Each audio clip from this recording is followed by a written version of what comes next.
Amigos, 17 de abril de 2014, cidadão de olho na segurança pública. A Holanda, que não pode ser apontada como um modelo de defesa da vida devido à sua legislação abortista e a sua legislação de eutanásia, no entanto, é uma nação muito mais realista do que a nossa no que se refere à questão prisional. A verdade é que há lá algumas prisões na Holanda até sendo fechadas, parece que por falta de fregueses, mas não é porque o número de crimes diminua, não. A criminalidade aumenta. O que é melhor, o que muda, na verdade, é o permissivo legal para o cumprimento de penas alternativas. Vamos levar essa política, sabe-se lá até quando for insustentável, como tantas outras que já foram revertidas lá e pelos países nórdicos. Mas agora foi aprovada uma lei para a cobrança de uma diária de 16 euros por presidiário, a ser paga pelo próprio presidiário. Cada uma das pessoas que estiver a cumprir pena em qualquer presídio da Holanda pagará para o seu sustento, para a manutenção do sistema prisional, a quantia de 16 euros por dia. Isso é uma medida extremamente acertada, extremamente correta. É uma medida educativa, reeducativa, é uma medida de ressocialização, porque impõe à pessoa que cumpre pena porque praticou um crime, um sentido adicional de responsabilidade social.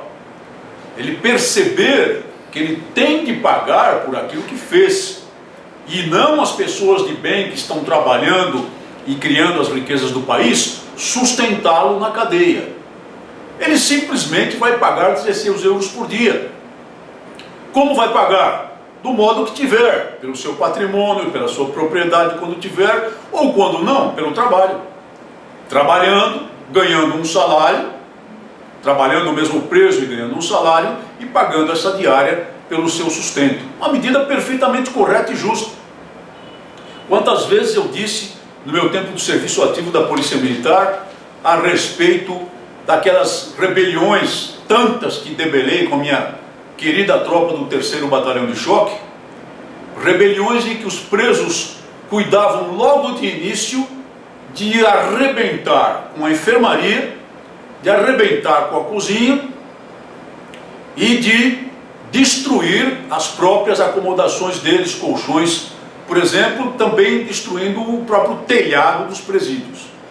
Quantas vezes eu coloquei nos meus relatórios, clamei, me dirigi aos legisladores a dizer que tinha que mudar aquela situação. Porque uma vez que a minha tropa debelava a rebelião, acontecia que no dia seguinte, o Estado, sem licitação, evidentemente por razões de urgência, invocando razões de urgência, entrava com equipes de trabalhadores do presídio para recuperar toda a instalação, refazer a enfermaria, repor os equipamentos da enfermaria, do serviço médico, refazer a cozinha, repor os equipamentos da cozinha, reconstruir o telhado, novos colchões, reparação dos banheiros destruídos pelos detentos, que na semana seguinte promoviam uma outra rebelião e um outro quebra-quebra, sem que isso constituísse uma exigência financeira para eles e sem que tivessem a obrigação de trabalhar para repor. O que eu disse também no meu tempo de deputado federal da tribuna da Câmara, é que nada mais justo do que a pessoa pagar pelo dano que pratica. Não está no Código Civil brasileiro que qualquer pessoa que pratique um dano tem de repará-lo? Então por que não o detento? Porque o detento é tratado como um cidadão de categoria superior aos outros nessa questão. Retirem uma das 4 refeições que ele tem e que muitas vezes o trabalhador comum não consegue ter no dia a dia, para ver se não promovem uma rebelião num presídio desse. Retirem o maligno direito de visita íntima, em que menininhas são levadas e usadas dentro da cadeia como moeda de troca, para ver se não há uma rebelião no mesmo dia. Precisa mudar o sistema disciplinar prisional do Brasil, para que ele comece a produzir algum efeito de ressocialização. Ao mesmo tempo, evidentemente, que se acabam com as masmorras que ainda existem no sistema, que não são admissíveis. Mas essa medida deveria ser implantada aqui, e logo, ontem, já deveríamos tê-la há muito tempo. Recomendo e peço a todos que leiam uma matéria do jornalista J.R. Gusso, publicada na revista Veja, de 2 de abril de 2014, sob o título A Polícia, o Bem e o Mal.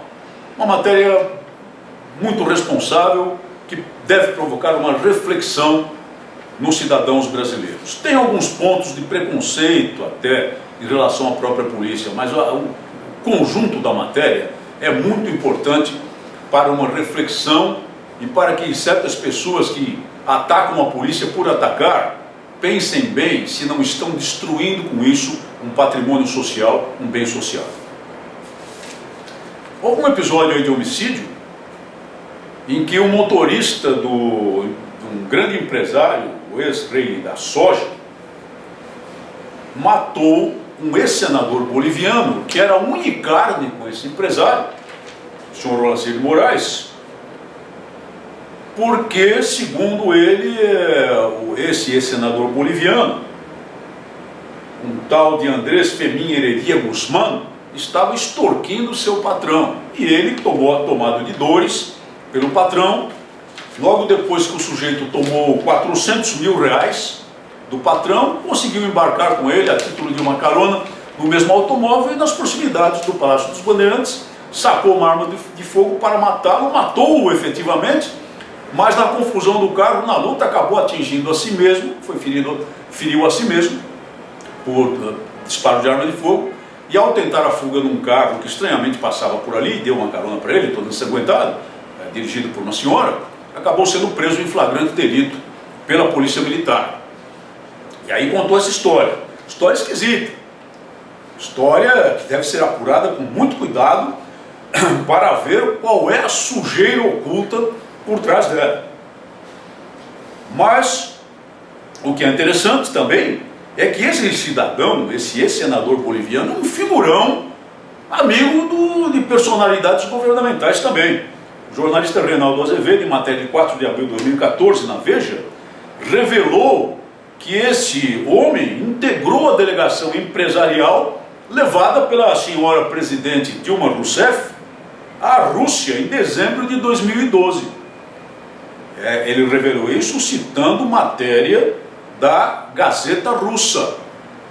É, portanto, um figurão chegadíssimo aos próceres do governo, aos próceres do atual poder. Essa figura sinistra e estranha que extorquia em altíssimas quantias esse grande empresário brasileiro, sabe-se lá para ocultar o quê? Porque se ele extorquia, evidentemente era para ocultar alguma sujeira muito grande. Será que essa história será revelada? E enquanto isso, os legisladores vão votando e aprovando leis contra o cidadão comum em termos de segurança pública. E os bandidos de alto coturno graçam e prosperam no Brasil. Muito obrigado por sua atenção. Até o nosso próximo programa.